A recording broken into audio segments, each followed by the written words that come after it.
Coming from the Caribbean, being faced with stigma every day because of how I identify, because I'm not acting according to gender norms or societal norms.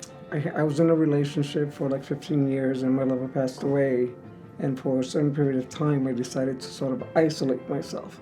So I really had very little communication with the outside world. I've had definitely situations where I experience how terrible the stigma is still to this day. And not just immigration, not just diseases, but there's a lot more. As an immigrant, I wasn't exposed to a lot of space and groups where I could have really just be able to talk and vent and not feel ashamed and not feel discriminated against. My mom was a nurse for 42 years at Jacobi Hospital of the AIDS epidemic. She told me about what was going on, all the craziness that would go on in hospitals in terms of how the patients would be treated and how they were prejudiced against because of the fact that they were HIV positive or had AIDS. And I think stigmatization plays a part in how not just we're perceived as Black trans women, as Black women, as women of color, as trans women.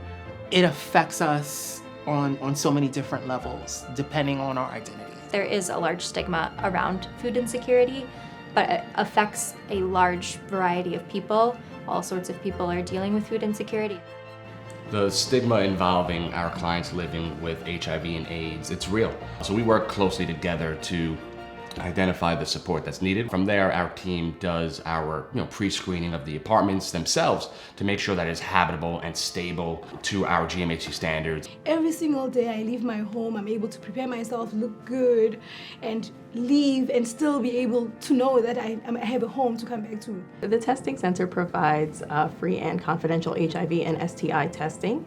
But I think the more important part of what we do, other than just testing, is the counseling piece. People come in, we're talking, we're having conversation, the test is running, and as it's going, we are finding out different ways in which we can offer services to them.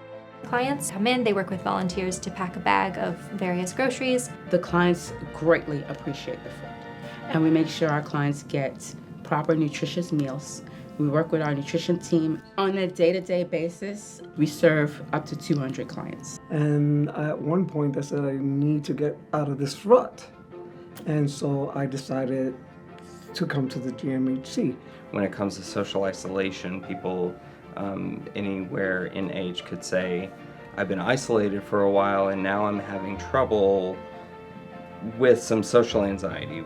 We can sometimes tell when they're having a bad day and pull them aside and actually ask them, is there anything we can do for them in the moment?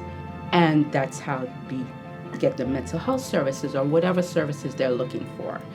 I know that I'm able to be the ear and shoulder that people can lean on for whatever it is that they're going through.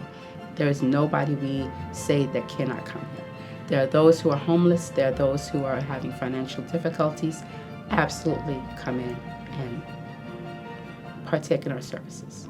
In a sense, it sort of like got me out of a shell. Here I can open up fully and let whatever I let out without the fear of being judged. Being able to come to a place where you can get not just a hot meal, but something that is nutritious, something that is healthy, and you can even have seconds, really says a lot. What we get for pantry, all of the shelf-stable goods, all of the produce, that comes from funding, essentially. We don't really get many donations. These services are largely funded by public grants. So that means when that funding gets cut, it really reduces our ability to be able to provide testing to folks.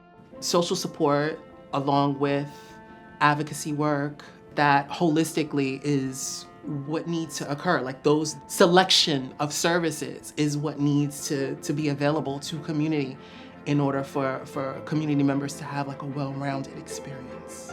One of the reasons why it's so important to continue funding HIV and AIDS work is there is more that we could be doing, and there's more people out there who still need to know their status and still need to be protected, still need to be spoken with on PrEP, and being offered it in a way that's not going to keep them feeling shamed or stigma from wanting to protect their health. It's helpful to have that funding so that we can provide that to clients because it's what they deserve. This is a place, GMHC is a space where clients feel safe. They feel that they're able to come, meet with their therapists, feel comfortable sharing, not being judged. The staff here has always been very open and very, inviting. All rolling up their sleeves, cooking, handing out meals, all participating. It made it all seem more like a family. Because they've been like that family that I've never had. It's a home away from home. I've experienced so much love, comfort, and care being a part of GMHC. We are together in the fight against HIV and AIDS and all other stigma. We are a family.